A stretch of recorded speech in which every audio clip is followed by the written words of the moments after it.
The Legend of the Blue Bonnet. This is a Tomie DePaola book. Elizabeth's here. Come say hi. They'll be happy to see you. Here's our girl. Hello, everyone. Hope you're doing well. There's Elizabeth. She's wearing her Penn State shirt. That's where she chose to go to school. Yipper. Bye, guys. All right, back to our book, The Legend of the Blue Bonnet. Tomie DePaola has a few of these stories that retell Native American legends. One is Legend of the Indian Paintbrush. Elizabeth's getting herself an icy cold drink before she goes to read. Anyway, and this one is the Legend of the Blue Bonnet. It says it's an old tale of Texas, retold and illustrated by Tomie DePaola. I want to encourage you, if you are looking for some more learning, you have your social studies book at home. And one of my favorite things to do at the end of the school year, we usually do it in May, is to teach the regions of the United States and to study a state. Texas has so much history, and so maybe read about the Southwest and read about Texas. The Legend of the Blue Bonnet. There's some Native Americans in their clothes.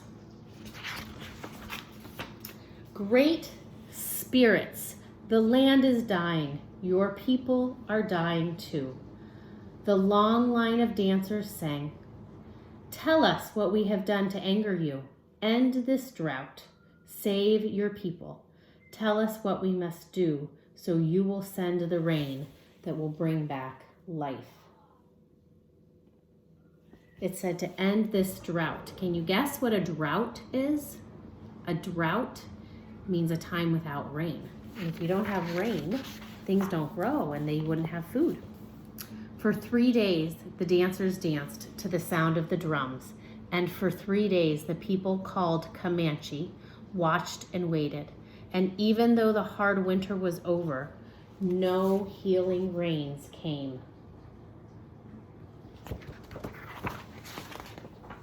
I drove through Texas this summer when I went to Arizona. We drove from Oklahoma and through the Panhandle, which is the top section of Texas. And it was as flat and as dry as you could ever imagine. Drought and famine are hardest on the very young and the very old. Famine means not having enough to eat during a drought. Among the few children left was a small girl named She who is alone. She sat by herself watching the dancers. In her lap was a doll made from buckskin, a warrior doll. The eyes, nose, and mouth were painted on with the juice of berries. It wore beaded leggings and a belt of polished bone. On its head were brilliant blue feathers from the bird who cries, Jay, Jay, Jay. She loved the doll very much. Soon, She who is alone said to her doll, the shaman will go off alone to the top of the hill to listen for the words of the great spirits. Then we will know what to do, so that once more the rains will come and the earth will be green and alive. The buffalo will be plentiful and the people will be rich again. As she talked, she thought of the mother who made the doll, the father who brought the blue feathers. She thought of the grandfather and the grandmother she had never known. They were all like shadows. It seemed long ago that they had died from the famine. The people who named her and cared for her. The warrior doll was the only thing she had left of those distant days. This is who she's picturing, her family. The sun is setting, the runner called, and as he ran through the camp, the shaman is returning. The people gathered in a circle, and the shaman spoke. I'm going to show you the picture so you can imagine it as I read. This is the shaman. He's like the wise man, the leader, not the chief. He would be like the spiritual or religious leader of the tribe. These are Comanche Indians. I have heard the words of the great spirits, he said. The people have become selfish. For years they have taken from the earth without giving anything back. The great spirits say the people must sacrifice. We must make a burnt offering. of the most valued possession among us. The ashes of this offering shall then be scattered to the 4 points of the earth, the home of the winds. When the sacrifice is made, drought and famine will cease. Life will be restored to the earth and to the people. The people sang a song of thanks to the great spirits for telling them what they must do. I'm sure it is not my new bow that the great spirits want, a warrior said.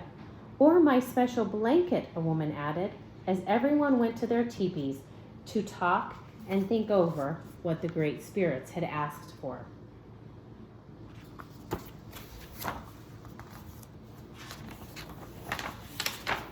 Everyone that is except she who is alone. She held her doll tightly to her heart.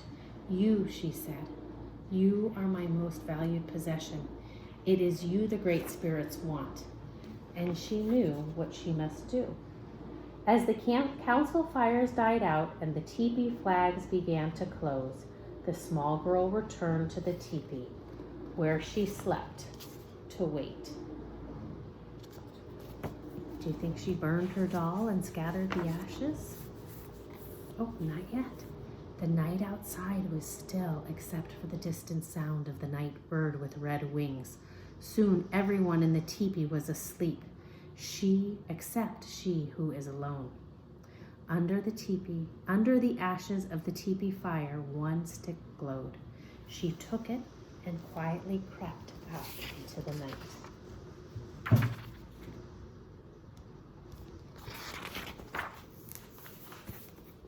She ran to the place on the hill where the great spirits had spoken to the shaman. The stars filled the sky, but there was no room. Oh, great spirits, she who was alone said, here is my warrior doll. It is the only thing I have from my family who died in this famine. It is my most valued possession. Please accept it.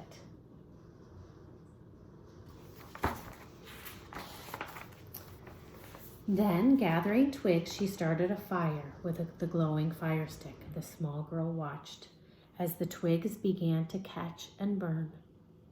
She thought of her grandmother and grandfather, her mother and father, and all of the people, their suffering, their hunger, and before she could change her mind, she thrust the doll into the fire. What a courageous, brave girl. She really believes she will help her people. She watched until the flames died down and the ashes had grown cold. Then, scooping up a handful, she who is alone scattered the ashes to the home of the winds, the north and the east, the south and the west, and there she fell asleep until the first light of the morning awoke her.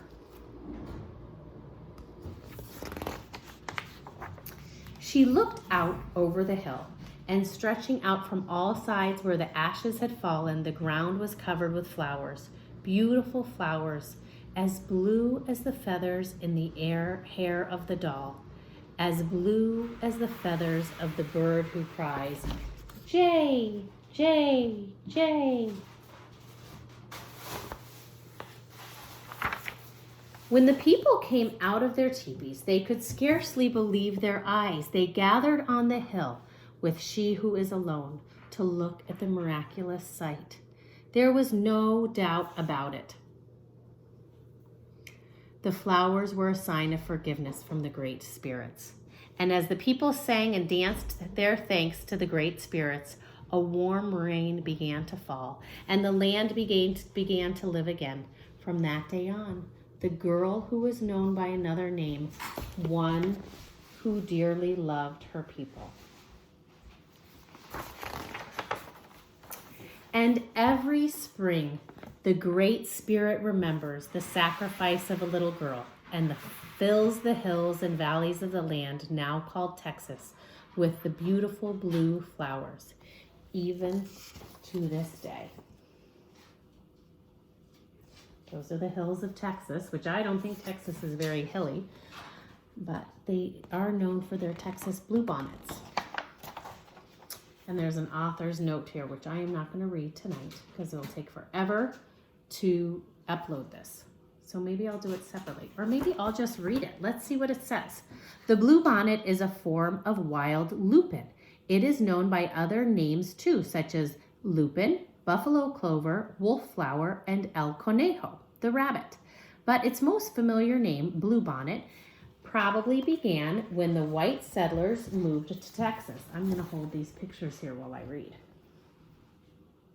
The lovely blue flowers they saw growing wild were thought to resemble the bonnets worn by many of the women to shield them from the Texas sun. The suggestion to do a book for children on the origin of the Texas state flower came to me from Margaret Looper, a reading consultant in Huntsville, Texas. Gathering folktale stories is always interesting, but more so when suggested to look at. A tale comes from a friend. My friend Margaret sent me a copy, and I cannot thank her enough, for I was immediately drawn to it. And there it is, the story of the bluebonnet. All right, tomorrow is Friday. Oh no, tomorrow is Thursday. I am so confused. All day today I thought it was Thursday. Today is Wednesday, tomorrow's Friday. Hopefully this will upload quickly and you'll get to see it tonight maybe, but if not, I'll send it out tomorrow. Bye-bye.